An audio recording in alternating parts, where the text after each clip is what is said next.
Hello everyone, I'm Babita Shukla. Welcome back to our channel Unique Law Adda, where we dive deep into important laws that protect your rights at workplace. Today we are exploring Chapter 7, Section 20 of the Prevention of Sexual Harassment Act, POSH Act 2013. This section is crucial because it sets out the role of district officer in enforcing the act at the grassroots level.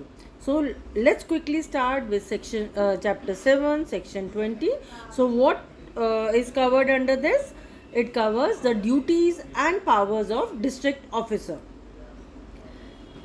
Let's understand the background. The POSH Act is widely known for protecting women against sexual harassment at the workplace. But for it to work effectively, it needs proper implementation and monitoring at all levels. That exactly where Section 20 comes in. So what does Section 20 says? Section 20 states the responsibilities of the district officer who is appointed by state government in every district. So their main functions are they have to monitor the implementation of the act at district level, particularly looking at how local complaint committees handle complaints, collecting annual reports from local committees to ensure transparency and accountability, promoting awareness and prevention of sexual harassment through training, workshops, and collaboration with NGOs or women organizations. So, first we saw that they have to monitor the implementation, whatever is mentioned there in the POSH Act. So, how they monitor by collecting annual reports from the local committee so that there is transparency from the data, from the numbers, from details provided in the annual report. They should know, they should judge that whatever there is mentioned there is in POSH Act is whether implemented there at the ground level or not. Promoting awareness and prevention. So by promoting awareness, they can educate people and they can help in prevention of the sexual harassment cases. How it works? They impart training, they conduct workshops, and they collaborate with the NGOs or women organizations. Essentially, the district officer acts as a watchdog to make sure that the law is not only enforced but also that employees are educated about their rights and available remedies. What is the role of the district officer? Why the role of district officer is vital. You may wonder why the role is needed when organizations already have internal complaint committee. Well, ICCs exist inside organization, but what happens in small establishment, rural areas or places without ICCs? Section 20 fills this gap by placing the oversight at the district level.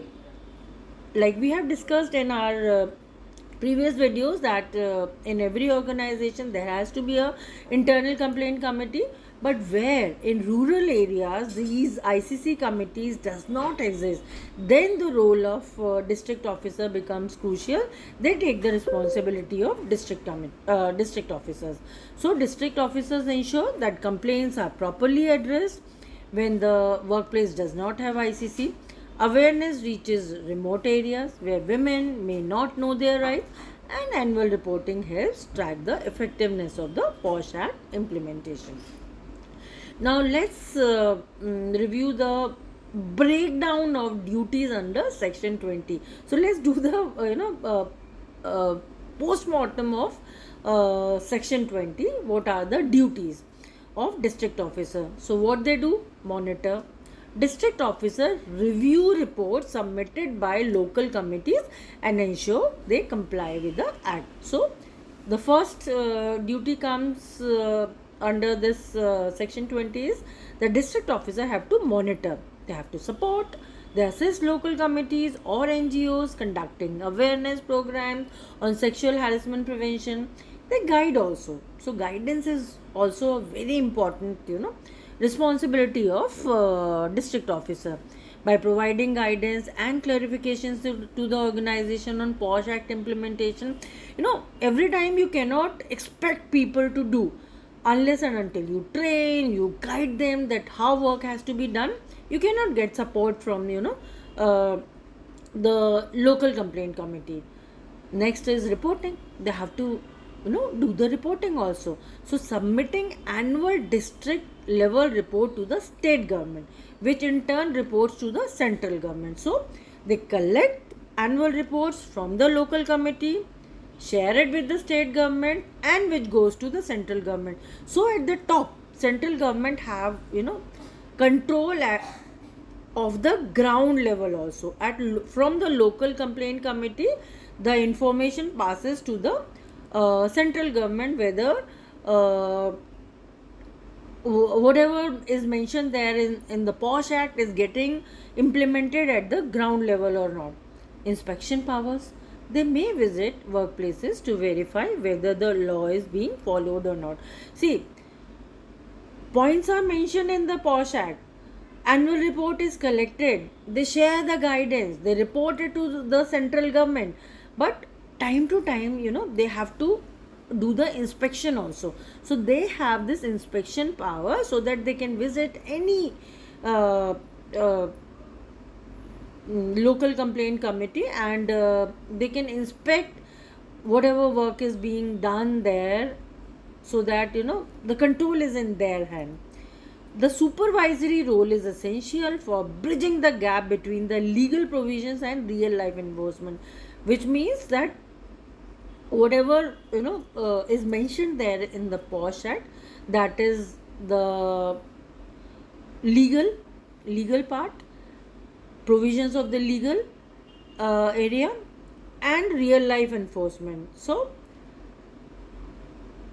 the points which are mentioned there in the POSH Act are getting implemented at the ground level. So this is the bridging of the gap between the provisions as mentioned in the legal form and what is implemented in real life.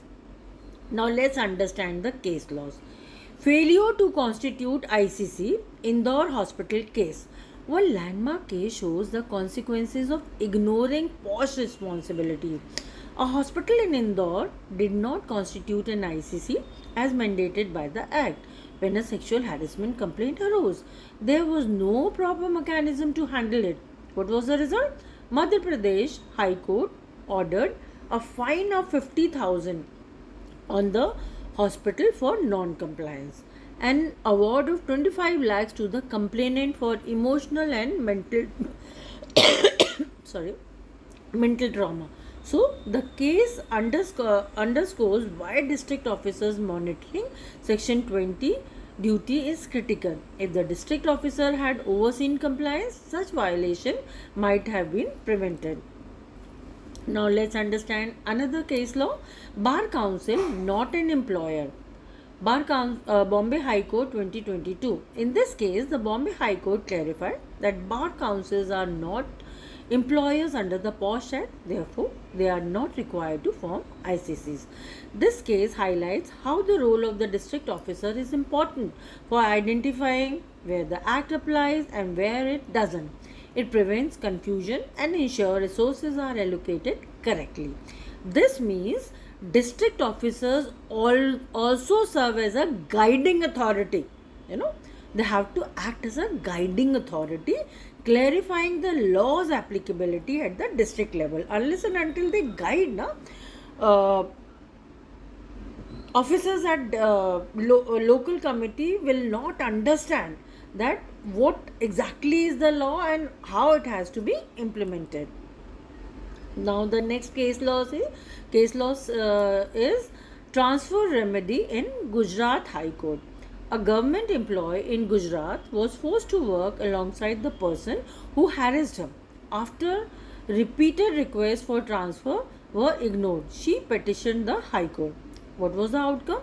The court granted her extended leave and ordered her transfer. This case illustrates how awareness generated by district officers and accessible grievance redressal mechanism, including court support women's safety at workplace. How district officers promote awareness, section 20 role. So, to make the act more effective, district officers collaborate with the NGOs, women groups, and government bodies to organizations. Like how this collaboration works.